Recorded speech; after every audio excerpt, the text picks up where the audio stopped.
Okay, welcome back everyone. It is 5/24 of 2015. We pick up the second lesson from Paul Ricoeur on the doctrine of covenant. This is his second section from his essay, and it really gets into a lot more detail. The first lecture just kind of took up the moment of the rabbinic interpretation. And again, he certainly emphasizes the rabbinic interpretation. We're going to see a large amount of content here. But in this essay, he really begins to break down the structure of what he wants to do. We're going to see all the different structured areas come to the forefront.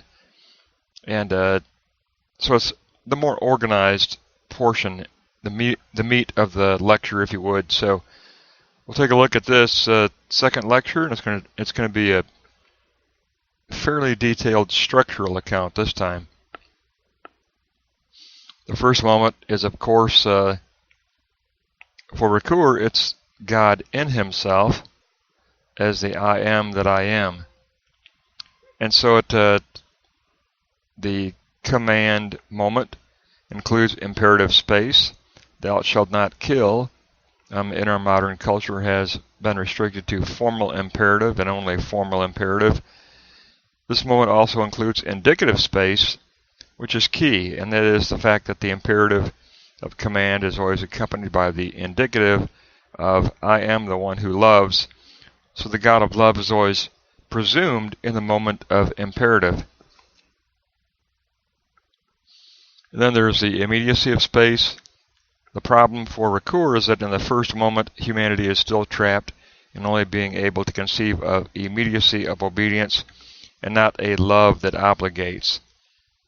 So it's a selfhood problem that humanity can't really see itself or know itself as being involved in a reciprocity of love, responding to the love that they've received from the God who initiates the imperative. So it's an imperative space, an indicative space, but it is trapped in the moment of immediacy. The second moment is going to try to transcend and move out of that entrapment of immediacy, and it's going to do so through what do we got here? Six moments of rediscovery. And so the second moment, the rabbinic interpretation, is going to be an interpretation of discovery on the part of humanity, and the rabbinic interpretation articulates that rediscovery. There are 6 moments of rediscovery for Ricoeur in that second moment. They are the rediscovery of intention, the rediscovery of the concept of God, the rediscovery of selfhood, the rediscovery of the image of God in representation, and the rediscovery of the dialogue threshold and the importance of the dialogue threshold for education, and the rediscovery of a new type of logic which functions as the modality for all of this rediscovery. So take a look at the 6 moments of rediscovery next. Okay, if we take a look at this first moment, the 3-point rediscovery of intention rediscovers the love that obligates. And Ricoeur says he is going to take up the frenetic intentional stance as Hegelian. Lacocque is correct in that approach, and Ricoeur agrees with it. We take up the Hegelian framework. That's the best for accommodating this intentionality. There's also the frenetic and intentionality stance of love. At the dialogue threshold, there is the possession of a conviction of the singularity of being loved by God, which equals revelation. Then there's the frenetic intentionality encapsulated in language. There's a rediscovery that creation is still speech act, and therefore it is a language event. And so the frenetic stance at the dialogue threshold is one of language and the discovery and the seeking of the discovery of divine language. And that leads to the rediscovery of the concept of God the I am that calls becomes a God that is discoverable. Once we enter into the moment of call, Ricoeur says that now we can say that God has at least gone out of himself in the first moment as call, and once God goes out of himself, he's discoverable. So God has gone out of himself in call, and therefore in the second moment, the concept of God and the content of the concept of God is discoverable, in that we now try to interpret God within the context of call. So the I of God can be apprehended and understood. The rabbinic interpretation seeks to unfold the Yahweh covenant God as a category. And it is a rediscovery within the temporal realm. Discoverability takes place by taking up the concept of time, and only a law with paragraphs can take up the future and transcend immediacy. So it's this taking up of the temporal realm through interpretive paragraphs that we can escape this entrapment in immediacy. And so that leads to a very unique rediscovery of selfhood through the rabbinic interpretation. Because of the obviously of the existential importance of what's taking place here, there is a interrogation of humanity at the level of the very basic existential level of selfhood. And so the indicative space of the first moment becomes a self-interrogation. And the self internally resolves that I don't love as much as I am loved. And so there's a need for this expansion of selfhood through dialogue at the dialogue threshold. It leads to a gathering at the dialogue threshold in order to formulate an ethics of an autonomy that responds to the interrogating command, which is initially perceived as a heteronomy, but we're going to see that this becomes a dialogical interaction between heteronomy and autonomy. It leads to the moment of enchaining. Dialogue must link the prohibition moment with of the imperative with the love of God, and the indicative through the love of neighbor. So it's the work of enchaining the categories basically is the work of the rabbinic interpretation, to enchain the functioning categories within that teleology of a kephali of alignment wisdom. The rabbinic interpretation wants to enchain the functional categories that make up that teleology.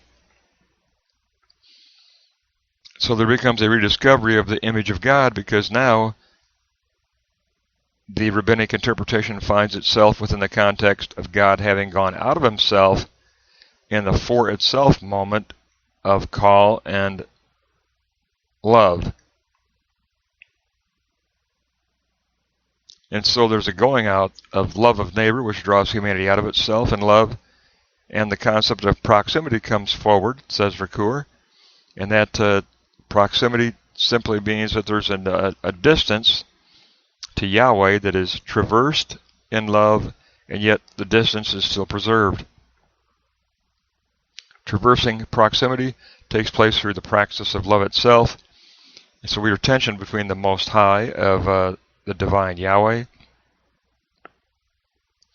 and the neighbor who confronts us in historical reality.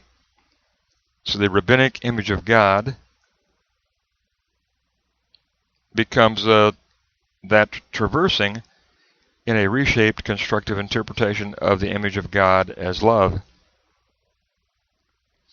And that creates a paradigm for historical interaction and a paradigm for imaging the God of Yahweh.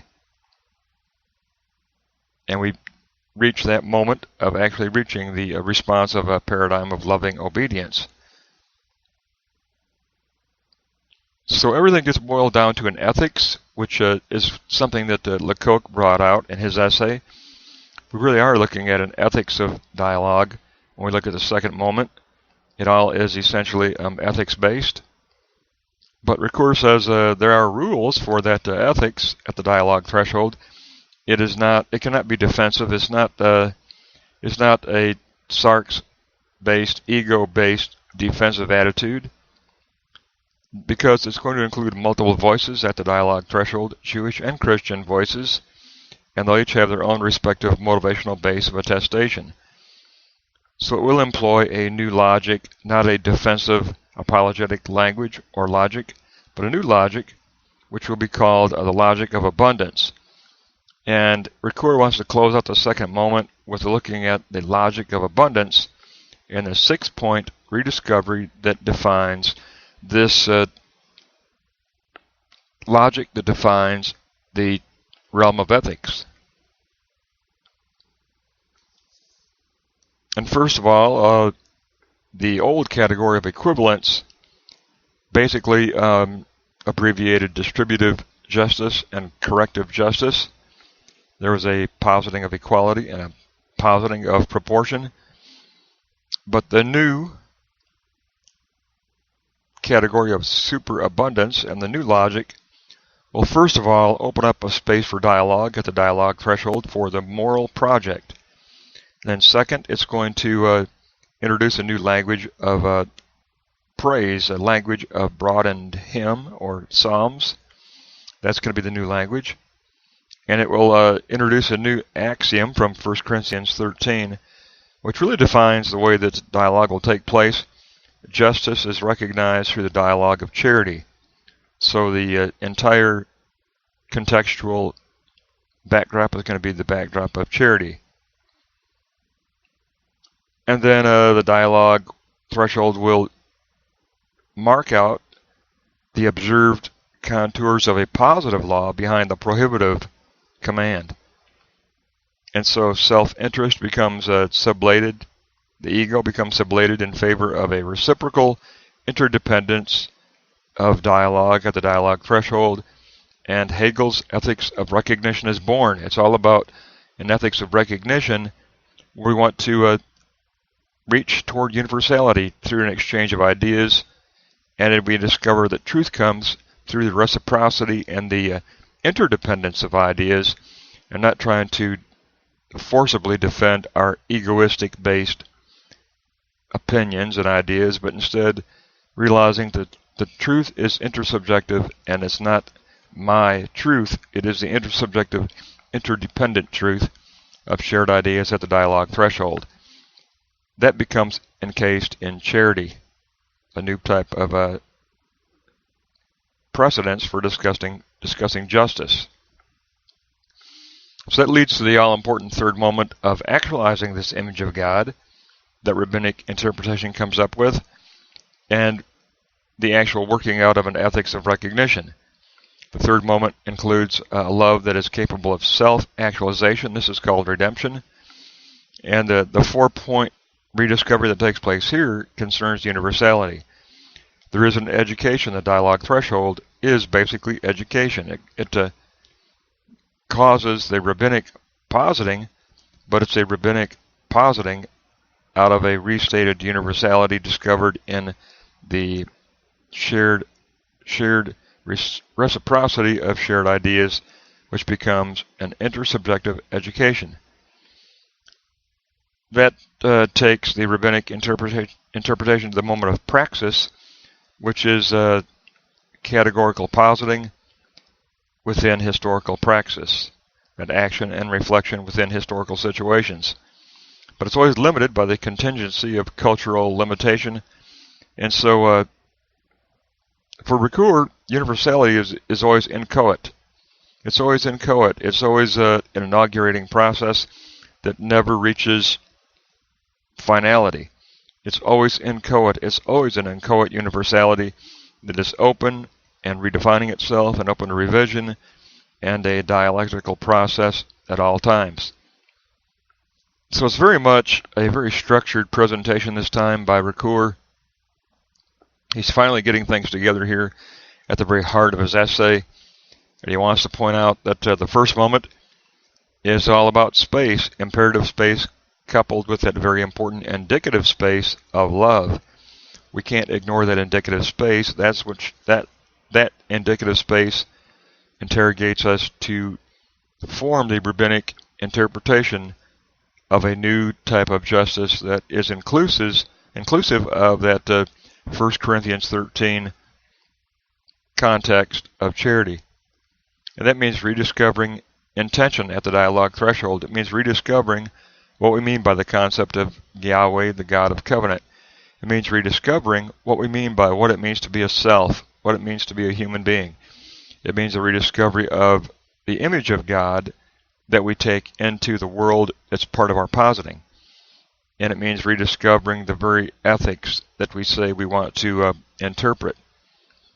So ethics itself at its foundational level is rediscovered, and that means it's a rediscovery of language, of logic. And of all things, ethics becomes linked with praise for Ricoeur. He links ethics with praise, the language of praise, or the wisdom literature of the Psalms. For Ricoeur, go to the wisdom literature of the Psalms, use the wisdom literature of the Psalms and integrate it with the concept of justice. And that wisdom literature of the Psalms will be the context and the backdrop for any discussion or positing of justice. And so it's all about language for Ricoeur, but language becomes actualized as recognition, that intersubjective recognition which really defines universality. That's extremely, extremely Hegelian. Universality is defined by intersubjective recognition for Ricoeur, for Hegel,